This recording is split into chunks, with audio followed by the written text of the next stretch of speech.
برادران اسلام اور خواتین، کیا یہ بات نہیں ہم بلا ناغہ ہر ہفتہ جمعہ کی خطبہ سنتے ہیں؟ کیا یہ بات نہیں کہ ہم اپنی مسجدوں میں یومیہ دروس اور ہفتہ واری دروس میں شریک ہوتے ہیں؟ اور کیا یہ بات نہیں کہ ہم مختلف اجلاسوں اور کانفرنسوں میں شرکت کے لیے دور دراز مقامات کی جانب سفر کرتے ہیں؟ ان دروس، ان خطبوں اور ان محاضرات میں ہم کیا سنتے ہیں؟ یہی تو سنتے ہیں کہ اللہ عز و جل کا حکم کیا ہے، اللہ عز و جل ہمیں کن باتوں کا حکم دیتا ہے اور اللہ عز و جل ہمیں کن چیزوں سے روکتا ہے۔ برادر اسلام و خواتین، کیا تعجب کی بات نہیں، حیرت کی بات نہیں کہ اس قدر دروس سننے کے بعد،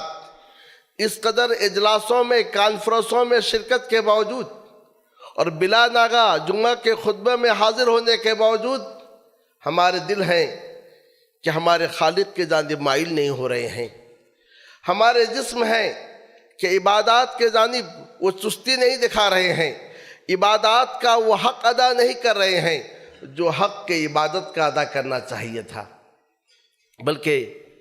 برادران اسلام اور خواتین، آپ کو اس پر بھی تعجب ہوگا کہ زمین میں انسانوں کی ایک بڑی آبادی ایسی ہے جو اللہ عز و جل کی نعمتوں میں جی رہی ہے،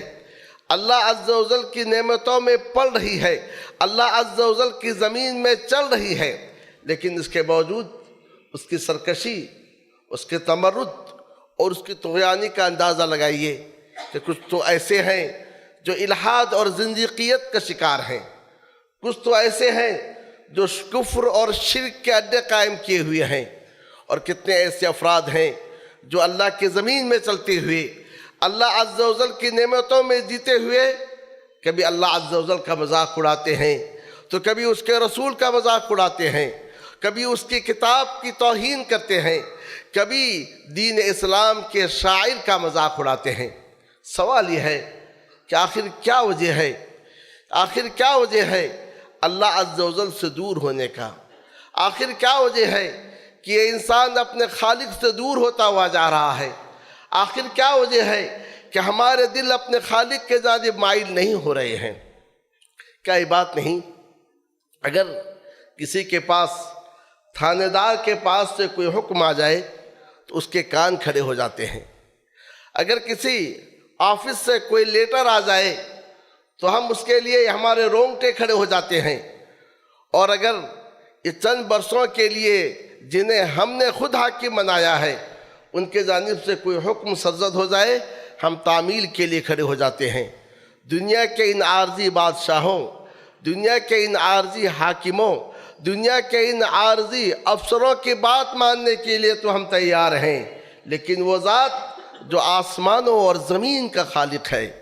وہ ذات جس کی نعمتوں میں ہم جی رہے ہیں اور پل رہے ہیں، وہ ذات جو ہمیشہ سے زندہ ہے اور ہمیشہ زندہ رہے گا، وہ ذات جو کائنات کو سنبھالے ہوئے ہے، قیوم ہے، آخر اس کے جانب ہمارے دل کیوں نہیں مائل ہو رہے ہیں؟ آخر ہم اس کی اطاعت کیوں نہیں بجا لا رہے ہیں؟ برادران اسلام اور خواتین، اس کی وجہ یہ ہے کہ ہم نے اللہ کو پہچانا ہی نہیں جیسا کہ اسے پہچاننا تھا۔ اس کی وجہ یہ ہے کہ ہم نے اللہ کی وہ تعظیم نہیں کی جس تعظیم کا وہ رب العالمین حقدار تھا۔ یہی وجہ ہے کہ نوح علیہ السلام جب اپنی قوم کو نصیحت کرتے ہیں، اپنی قوم کو ایمان کی جانب دعوت دیتے ہیں، تو آخر میں کہتے ہیں ما لکم لا ترجون للہ وقارا وقد خلقکم اطوارا، تمہیں کیا ہو گیا ہے، تم اللہ کا احترام نہیں کرتے ہو جبکہ یہ وہ رب ہے جس نے تمہیں مختلف اطوار میں پیدا کیا ہے۔ تم پہلے نطفہ تھے، اس نے اس نطفہ کو علقہ بنایا، خون کا لوتھڑا بنایا، پھر اسے مضغہ بنایا، گوشت کا ٹکڑا بنایا، پھر اس میں ہڈیاں پیدا کی، انسانی صورت تمہیں عطا کی، پھر اس پر ایک چمڑا پہنا دیا۔ تین مختلف اطوار میں پیدا کرنے کے باوجود آخر تمہیں کیا ہو گیا ہے کہ اللہ کی تعظیم نہیں کرتے ہو، اللہ کا احترام نہیں کرتے ہو، اس کے کفر اور اس کے ساتھ شرک پر تم آمادہ ہو؟ ابن عباس رضی اللہ تعالیٰ عنہما نے اس کی تفسیر میں یہ کہا ہے کہ ما لکم لا ترجون للہ وقارا، ما لکم لا ترون تعظیم اللہ، تمہیں کیا ہو گیا ہے، تم اللہ کی تعظیم کا خیال نہیں رکھتے ہو۔ سعید ابن جبیر تابعی ہیں، انہوں نے کہا کہ اس آیت کی تفسیر یہ ہے کہ ما لکم لا تعظمون اللہ حق تعظیمہ، تمہیں کیا ہو گیا ہے، تم اللہ کی ایسی تعظیم نہیں کرتے ہو جس تعظیم کا وہ حقدار ہے۔ اور معزز سامعین کرام، یہ مشرکین مکہ جو شرک پر جمے ہوئے تھے، جو اسلام کے خلاف ہر انداز سے ہر ہتھیار کو اپنائے ہوئے تھے، اللہ عز و جل نے ان کے تعلق سے فرمایا اس کی وجہ کیا ہے؟ اس کی وجہ یہ ہے کہ انہوں نے اللہ کی قدر نہیں کی جس انداز سے اللہ عز و جل کی قدر کرنی چاہیے تھی۔ رب العالمین نے فرمایا وَمَا قَدَرُ اللَّهَ حَقَّ قَدْرِهِ وَالْأَرْضُ جَمِيعًا قَبْضَتْهُ يَوْمَ الْقِيَامَةِ وَالسَّمَاوَاتُ مَطْوِيَّاتٌ بِيَمِينِهِ سُبْحَانَهُ وَتَعَالَى عَمَّا يُشْرِكُونَ، انہوں نے اللہ کی قدر نہیں کی جیسا کہ اللہ عز و جل کی قدر کرنے چاہیے تھی، حالانکہ یہ وہ رب ہے کہ کل قیامت کے روز زمین اس کی مٹھی میں ہوگی، آسمان